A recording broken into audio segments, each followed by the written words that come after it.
All right, so we're talking more specifically about social class and economic inequality. And in all of the classes, we had already gone through a list of some of the major systems of inequality. But for some of you all, we did not get to talk about the factors that can affect your mobility and what social mobility is.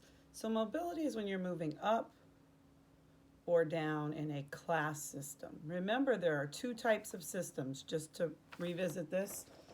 There are caste and class systems, right? A caste system does not have mobility, but a class system does. So we're going to go through the factors that affect your mobility. Again, some of you have already done this. So one of the first factors, wrong slide, one of the first factors that affects your mobility is going to be the state of the economy. So when I get this out of here, I'm going to hold it up. Okay, let me backtrack a bit. I'm going to edit that out. So before we talk about the factors that affect your mobility, let's talk about the two types of mobility: intergenerational mobility and then intra-generational mobility. So intergenerational mobility is when you have mobility between different generations. That's the first one, INTER. You should have these notes in the PowerPoint slides. Intra is within your own lifetime. So if you start out as a janitor and you work your way up to store manager, then you have experienced intra-generational mobility, INTRA. If your parents were ditch diggers and you become a lawyer, you have experienced intergenerational mobility. So let's go through some of these other factors. Again, you should have this list that affect your social mobility. So the first one is the state of the economy. If you have a good economy, it's going to help you to move up.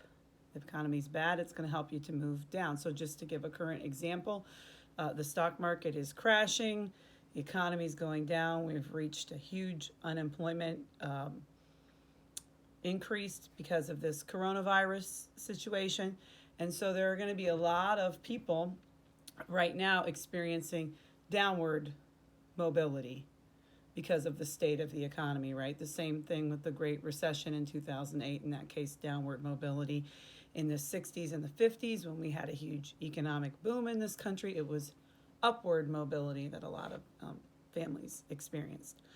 All right, the next one on here is government policies. And we really divide government programs or policies or government, what we call social welfare programs, into two categories. The first category of government programs that can affect your mobility would be safety net programs. So again, with a current example, we are passing a safety net program. Well, we already have this, but we're going to try to extend it to other groups of people, called unemployment insurance, where if you lose your job, your employer pays this fee into this unemployment insurance fund, and people who lose their job through no fault of their own can receive a fraction of their salary. That's a safety net program. Food stamps are a safety net program. WIC is a safety net program. Aid to families with dependent children, called AFDC, that's another safety net program.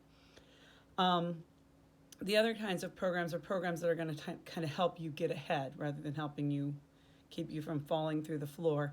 There's no special name for that, but those programs are going to be things like student loans, small business loans. These could be government programs that are helping people to get a foothold in the economy or get an education, maybe some startup money or seed money for a business. The next one on here is the age distribution of the population. How old are people? If you're born in a baby boom cohort, and there's a lot of you, when the people in your group come of age, you're going to have a harder time finding a job than if you are in a birth dearth cohort. So if you're like me and you're a Gen Xer, and there aren't a lot of us, when we came of age in the 90s, we actually had more economic opportunities than, say, millennials or baby boomers, because we didn't have as many people to compete with. So that's the age distribution of the population. So we've got, just to repeat, state of the economy, government assistance or government welfare programs, age distribution of the population, Educational attainment affects your mobility. The more education you get, the more opportunities you have for upward mobility. Less education, probably going to have more downward mobility. Your race or your gender can affect your mobility. We're going to have 2 units on that, so I'm not going to revisit that. Your family background. Are your parents well off? Are you related to the prince? Did you inherit the Walmart fortune? Does your family have a good reputation in the community or a bad reputation in the community? All of those things can affect your mobility. Changes in the economic structure is a little different than the first point that I made about the state of the economy. Changes in the economic structure would include things like, are certain industries growing? Are they shrinking? Are there more jobs in manufacturing? One of the things that has happened in the U.S. from the 60s through the 90s pretty much was that most of our manufacturing jobs making goods and services went overseas to places like China.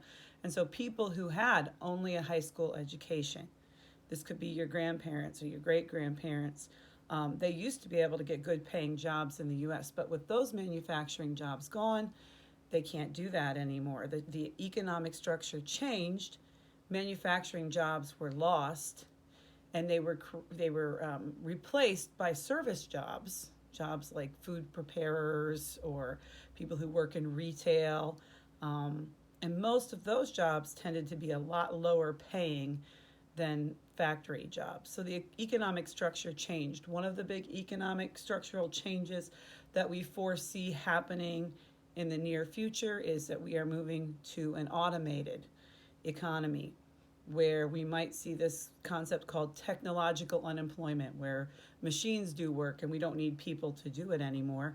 And if we don't need people to do it, the interesting thing that might happen is that people won't have jobs anymore. All right, and then the last thing on here that can affect your social mobility is your personal characteristics. Do you have that wonderful, shining personality that everybody loves you? Or are you the hated stepchild and nobody loves you? Your personality can make a difference in whether or not you get ahead.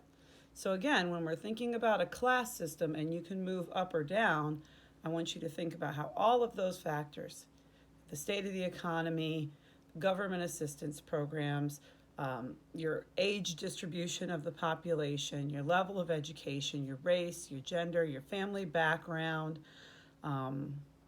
your changes in the economic structure, and your personal characteristics, all of those can affect your mobility.